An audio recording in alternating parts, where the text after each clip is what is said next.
Hello दोस्तों, BPSC मेरा YouTube channel में आप सभी का स्वागत है। हम लोग चैप्टर 4 जो कंसेप्ट ऑफ कॉन्स्टिट्यूशन है हमारा, उसमें हम लोग क्लासिफिकेशन देख रहे थे। तो आइए, हम लोगों ने कल क्लासिफिकेशन देखा था पहला, जो क्या कहते हैं इनएक्टेड और इवॉल्व। आज जो हम लोग देखेंगे रिटेन और अनरिटेन कॉन्स्टिट्यूशन में क्या फ़र्क है। तो आइए देखते हैं रिटेन कॉन्स्टिट्यूशन क्या कहता है। रिटेन कॉन्स्टिट्यूशन का डेफिनेशन जो है, the constitution in which provisions are incorporated in the form of book और डॉक्यूमेंट। जैसा कि हम लोग पहले भी देखे हैं, जो कॉन्स्टिट्यूशन एक डॉक्यूमेंट है जिसके अंदर प्रोविजंस, रूल्स, ड्यूटीज, ये चीज़ इनकॉर्पोरेटेड होता है। तो वही चीज़ यहाँ डिफाइन कर रहा है। इसको डॉक्यूमेंट्री कॉन्स्टिट्यूशन भी कहते हैं। रिटेन कॉन्स्टिट्यूशन को डॉक्यूमेंट्री कॉन्स्टिट्यूशन भी कहते हैं। हमारे अमेरिका का और भारत का जो संविधान है रिटेन कॉन्स्टिट्यूशन है, ठीक।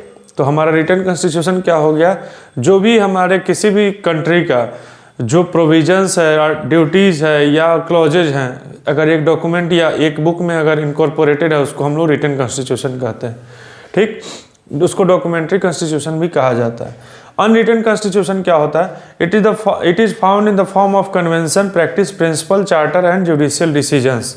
मतलब जो प्रैक्टिस में है, जो जुडिशियल डिसीजंस है, उसके आधार पर जो क्या कहते हैं रूल्स या प्रोविजंस इनकॉर्पोरेट किया जाता है, उसी को हम लोग अनरिटन कॉन्स्टिट्यूशन कहते हैं। इसको अनडॉक्यूमेंट्री कॉन्स्टिट्यूशन भी कहते हैं।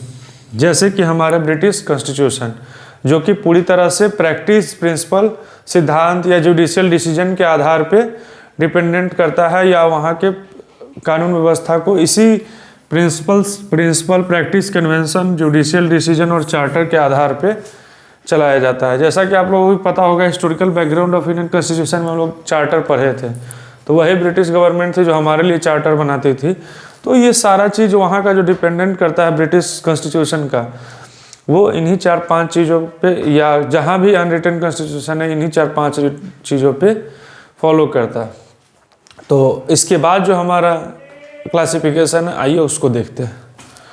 दोस्तों, हमारा अगला क्लासिफिकेशन जो है क्या है, रिजिड एंड फ्लेक्सिबल। जैसा कि आप सभी को पता है, भारत का जो संविधान है रिजिड एंड फ्लेक्सिबल, कहीं कहीं दोनों है। कहीं रिजिड है तो कहीं दोनों है। जैसा कि मैं आप लोगों को प्रीवियस क्लासेज में बता चुका हूं, जो हमारा अमेंडमेंट का जो प्रोसीजर है वो 3 तरीके का है। एक जो प्रेजेंट और इलेक्टेड का 50% +1 से करते हैं, जिसको ऑर्डिनरी लॉ के लिए अमेंडमेंट करते हैं। बाकी 2 प्रोविज़न जो है सो हमारा एक स्पेशल प्रोविज़न में क्या कहता है, जो लोकसभा राज्यसभा दोनों से 50% +1, जो करंट सिनेरियो में जो सिटिंग है उसके हिसाब से, और एक है जो स्पेशल मेजोरिटी +½ ऑफ स्टेट का परमिशन चाहिए।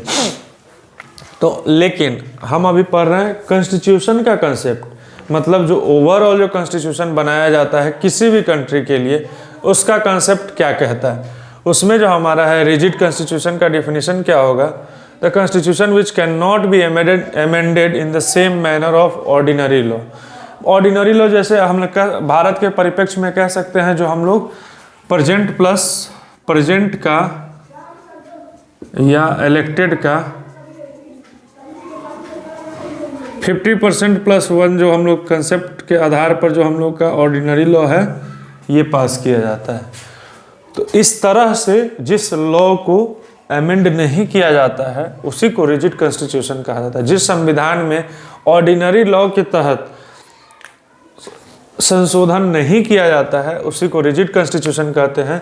इसके लिए स्पेशल प्रोसीजर होता है, जो हम लोग के इंडिया में भी कुछ लॉ के लिए स्पेशल मेजॉरिटी या स्पेशल मेजॉरिटी +½ ऑफ स्टेट का प्रोविज़न है। इसको अनइलास्टिक कॉन्स्टिट्यूशन भी कहते हैं। तो हम लोग रिजिड कॉन्स्टिट्यूशन से क्या सीखने को मिला, जिसको इजीली अमेंड नहीं किया जा सकता है। एक बेसिक लैंग्वेज में समझिए, जिसको इजीली अमेंड नहीं किया जा सकता है, ऑर्डिनरी लॉ की तरह इसको अमेंड नहीं किया जा सकता है, इसके लिए स्पेशल प्रोसीजर चाहिए, और इसको अनइलास्टिक कॉन्स्टिट्यूशन भी कहते हैं। अब रिजिड कॉन्स्टिट्यूशन कहाँ कहाँ है, तो USA, ऑस्ट्रेलिया और स्विट्जरलैंड, और भी कंट्रीज हैं, लेकिन ये एक एग्जाम्पल के तौर पे 2-3 कंट्री का नाम आपके दिमाग में होना चाहिए, कभी भी आंसर राइटिंग कीजिएगा तो। फ्लेक्सिबल कॉन्स्टिट्यूशन किसको कहते हैं, फ्लेक्सिबल कॉन्स्टिट्यूशन कहते हैं जहां कोई भी कानून किसी तरह से अमेंड किया जाता है ऑर्डिनरी लॉ के तहत। मतलब कुछ चाहे कोई भी अमेंडमेंट हो इस प्रोसीजर से अमेंड हो जाएगा, उसी को हम लोग कहते हैं फ्लेक्सिबल कॉन्स्टिट्यूशन। इसको इलास्टिक कॉन्स्टिट्यूशन भी कहा जाता है कि जैसे मन, एक सोचने के लिए जैसे मन उस तरह से लमार दीजिए, खींच दीजिए। जैसे यूके, न्यूजीलैंड, ये दो देश जो है, यहाँ का संविधान जो है फुल्ली ऑर्डिनरी लॉ को भी अमेंड इसी प्रोसेस से किया जाता है। तो ये हमारा था रिजिड एंड फ्लेक्सिबल।